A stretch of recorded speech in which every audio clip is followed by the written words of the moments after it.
What up, everybody? Scuffy here, and I'm back. It may only have been about 7 days since I think I did my last video, or 6 days. It's been a crazy week in the real world on my end of things. Just kind of a little status update for myself, and then we'll do talking about balance changes that came out last night. So we had a major storm come through the Midwest in this area. The proper weather term is derecho. It's essentially a land hurricane. The winds were Class 2 level hurricane. I'm not super familiar on hurricane logic, but a lot of damage came through. Winds over 100 miles an hour for about an hour. A lot of trees down, power lines down.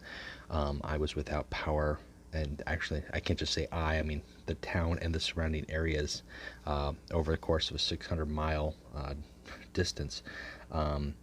Been down without power for over 73, I think I clocked it at 85 hours before my power came back on, for hopefully good. And there are still many in the vicinity who are without power. Hopefully estimates to get them repaired within the next 48 to 72 hours. It's a long time, and to go with that, obviously there's no food that can be cold or stored. A lot of the places, restaurants and stuff, were down. Grocery stores lost power. Gas stations were hard to get into. There was only a couple operable. I mean, it's just a bad situation. So in real life, that's what I had going on.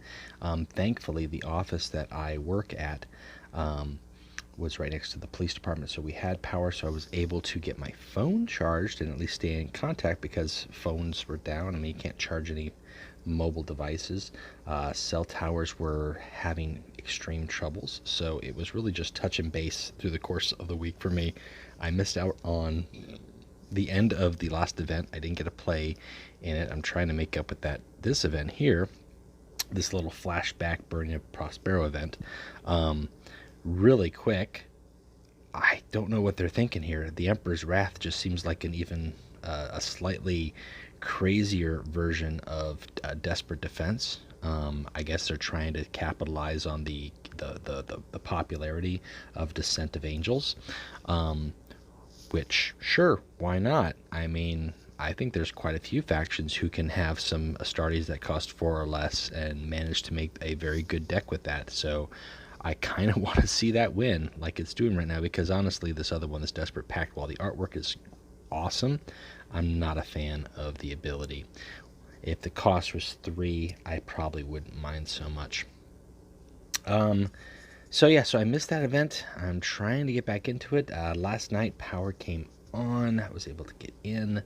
I played Bar Night Legions. We had our 5th Barroom Brawl. Deathstroyer, who is the continuing reigning Miodmeister champion. He's got that title going through. We had 6 players show up and hang out and chat and play games, so that was really fun.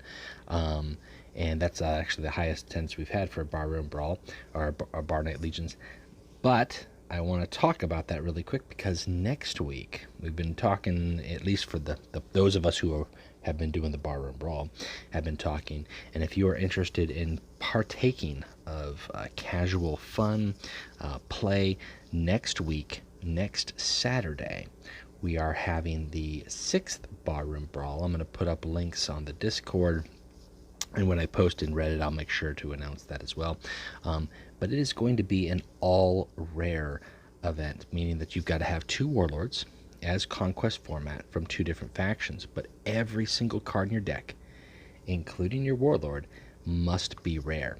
So that means no commons, no epics, no legendaries. It's just going to be kind of a wild, wild west. Right here, this deck wouldn't fly. It'd have to take out Nerat, and I'd have to put in Tarsa, and Legionary Sholta's got to go, and Silent Death and Las Rifle section, those have got to go. I mean, as you can see, this deck here has got to see tweaks, and this was just from the no epics, no legendaries tournament that took place today. So I was able to play Barroom Brawl last night. I was able to play in the weekly tournament on Discord today. I took 3rd place, with Kyrene and Saul, so I've got some gold coming to me, so that'll be cool. That's nice to have. It's always good to have some extra gold when the time comes for crates. Would have liked to hit first because I'm still searching for that Jagatai Khan, but the search will continue. So let's talk about these balance changes. I have not yet dived deeply into them, but I have seen several of them up close. So first off, we're going to take a look at the Runestorm here. We're going to take a look at Samus. Now, I'm not sure.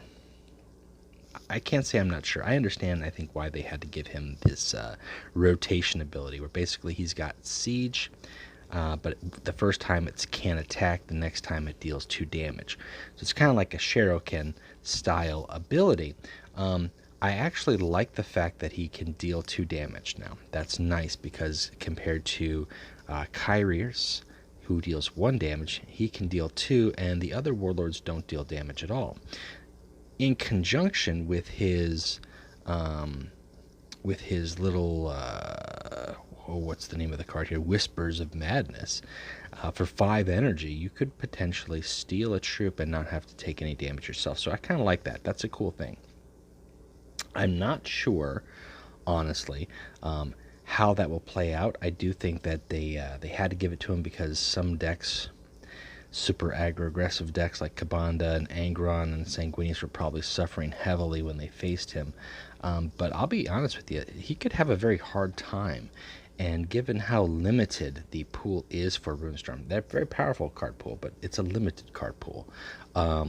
Any change to a warlord has got to be fairly balanced. So I'm not sure how this is going to play out. Time will tell.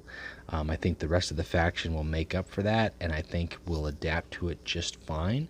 But I do kind of feel a little sad not seeing that can't attack stay forever.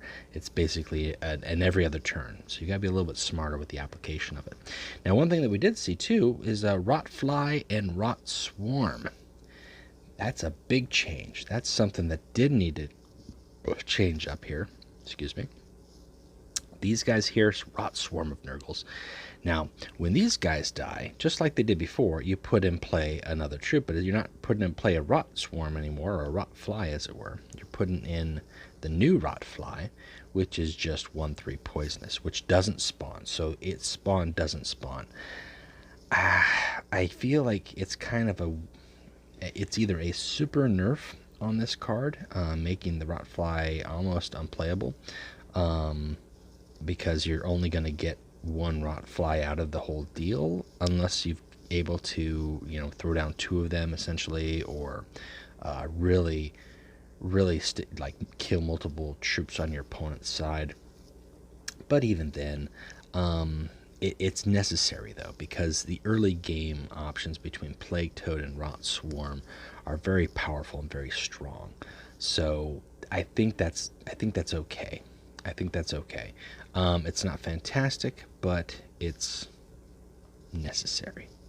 Does that make sense? I think also, I could be wrong here, they didn't mention this in their talk here about Rot Fly renamed to Rot Swarm, but I do believe, no, cost is the same. Yep, cost is the same. All right, so then also, on the topic of Chaos cards, let's talk about the neutral card that saw some changes, and I don't know what they were thinking here. Planetary Purge was 6 energy. He actually, whoa,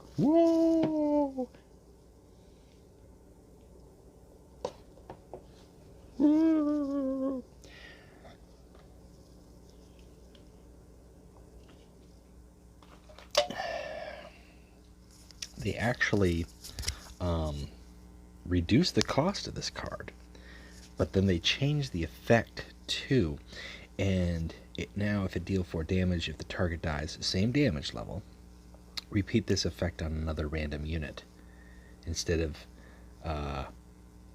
it's the same, but instead of another, it's just, I don't know what they're thinking, because why take defensive satellites, which deals 1 to 4 to each enemy, when you could Planetary Purge, and that deals 4 damage to everything. unless it hits a warlord. Now, the difference of this change is it can hit your warlord as the secondary thing, and then you take 4 damage, and then the tactic doesn't continue.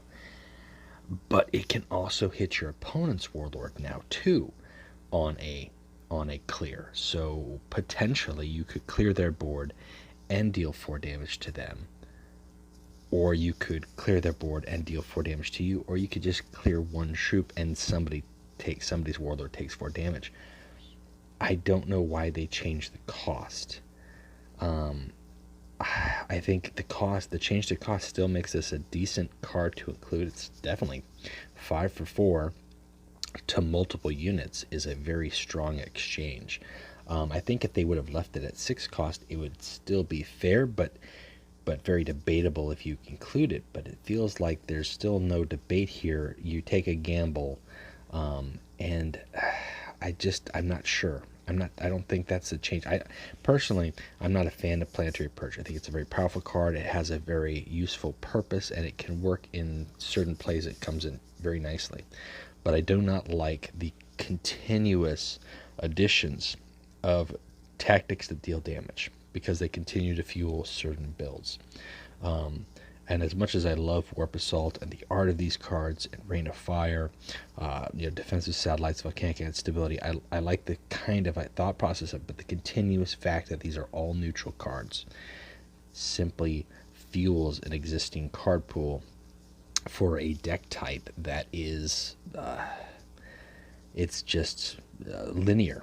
And I think that in general leads to a state of gameplay where you're seeing these aggressive warlords who can pump out damage and who have tactics that support them that deal damage and don't rely on troops or other mechanic concepts, abilities, rally effects, relentless effects, whatever the case may be. Why rely on that when you can just throw tactics that deal damage?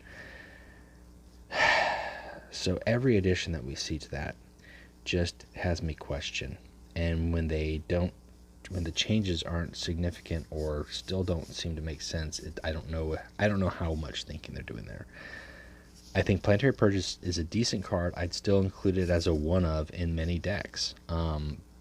Maybe there's a couple decks I would take it out and I would decide to throw in, instead of a tactic that deals damage, I just throw in the actual troops that throw out that much damage to just one unit.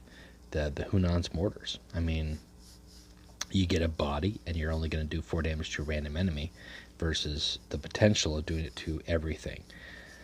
So I don't know. I'm not a fan of it. And then we had a little minor change here, or I can't say a change, a minor addition to Ahriman. And this is nice. This is very nice. If you play it right, Patterns of Fate. Boy, this is powerful. This is a powerful card. So first off, you display 3 troops or tactics in the enemy's hand, and they cost 4 energy. So you're playing it about the second or third turn of the game, depending on what your opponent's hand looks like. And then you get to choose one of those and put it in your hand, and you get to reduce its cost by 4. So if it's already a cheap card, you can see what it's going to be, and you can get it for 0. If it's one of their high-end cards, and you play this on curve, you could throw out one of their late-game cards, their 7-8 cost cards, for 3 or 4 energy, and that's insane, especially when you consider it being backed by the psychic energy pool that already exists in the Thousand Suns War. Well, we played Barroom Brawl last night. One of the guys was running Ahriman, and sure enough, he ran against my my Nev deck, and he pulled out my my Dark Fury and drop my Dark Fury like 2 turns before I could drop my Dark Fury. It was really frustrating and actually pretty impressive. So I like that. I kind of want to play around with it and see. I mean, I want to see what options it can kind of do. The danger of this card, as cool as this card is, as helpful as this is to make Ahriman an option, what it does is it lets you play with your opponent's card. So it's still only going to be good because of what your opponent has in their hand and what your options are.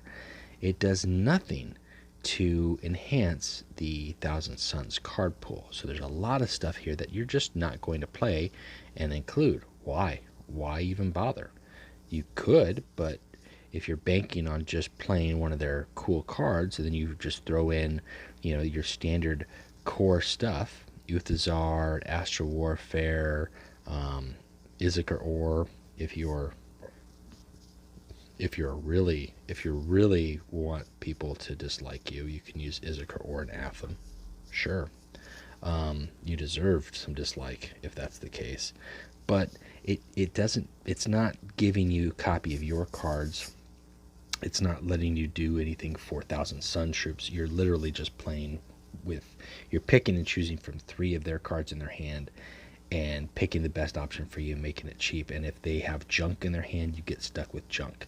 If they've got all great stuff, you're going to have even better, because, reducing its cost by 4, you can't ask for anything better than that. That's like, you can't. There's no tactic that reduces, aside from some of the demons that make your next tactic cost 0, or the Benediction legendary effect from the Custodes.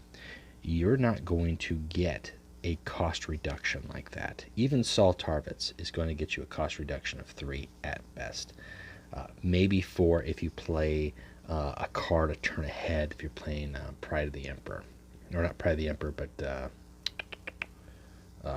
For the Emperor. I knew it ended with Emperor.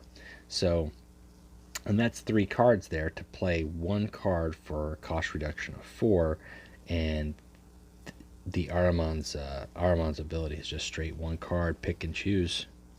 Pick and choose. Can you imagine playing Barbas D'Antioch for 5 energy?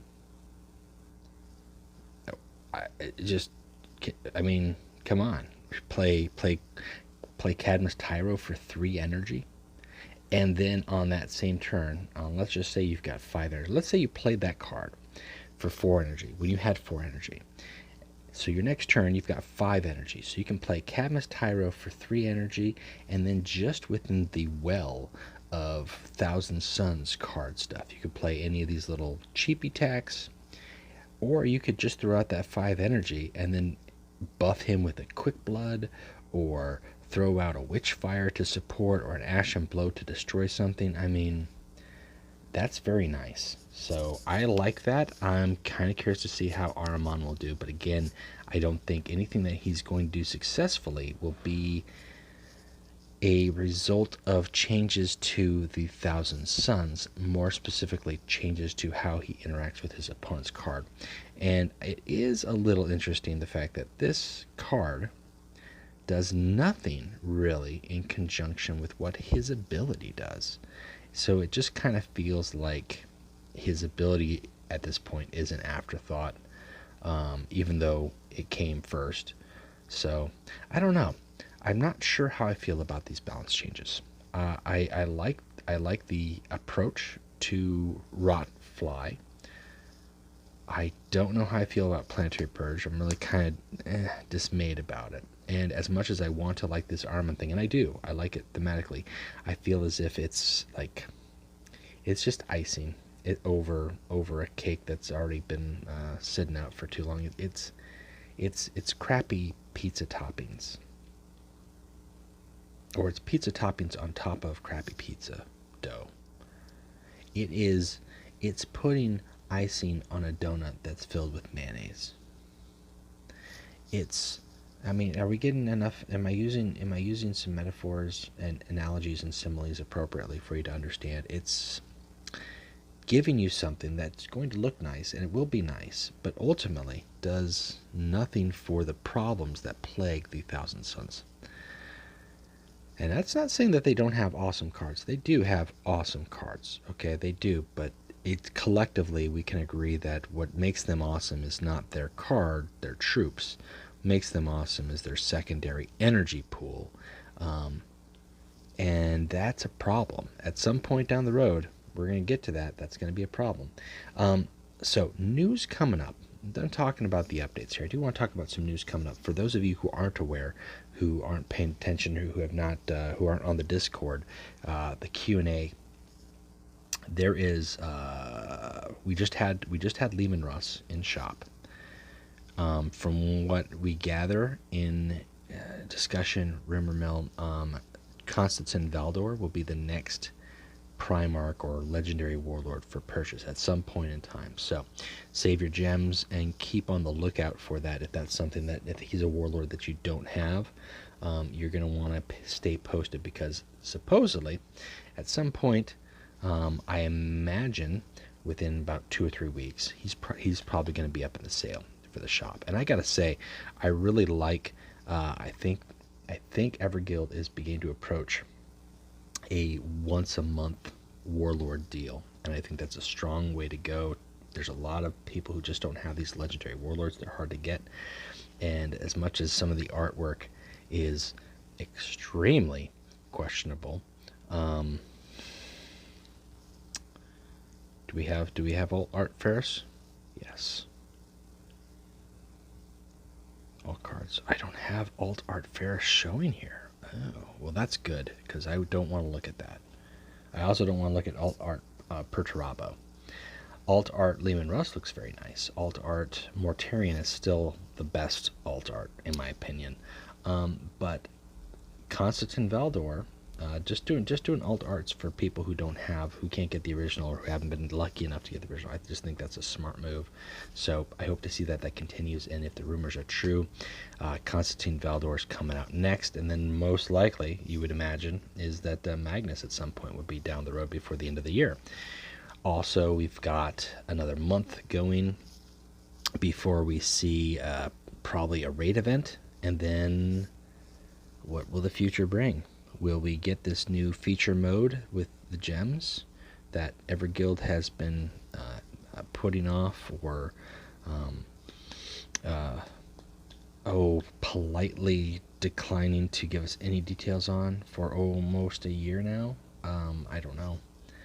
Will we see the Imperial Fists? I don't know at this point. I really want to before 2021, but there's rumors that I don't like to hear that might not be the case. Anyways, guys, there's a lot that's coming up. There's a lot that's going on. 6th Barroom Brawl is going to be taking place in a week. Hope to see some people there. We've still got the weekly tournaments taking place constantly. That's going on. We just got this event going on. So there's a lot going on.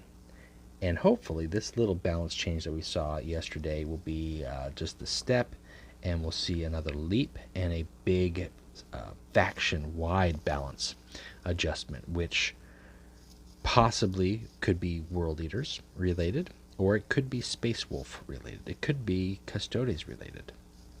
I think it's going to be World Eaters related, though. Anyways, that's it for me. That's a status update on my end on everything going on, taking place in the game. Hope everything is going out there great for you guys, and keep playing Legions. We will talk to you later. All right, bye.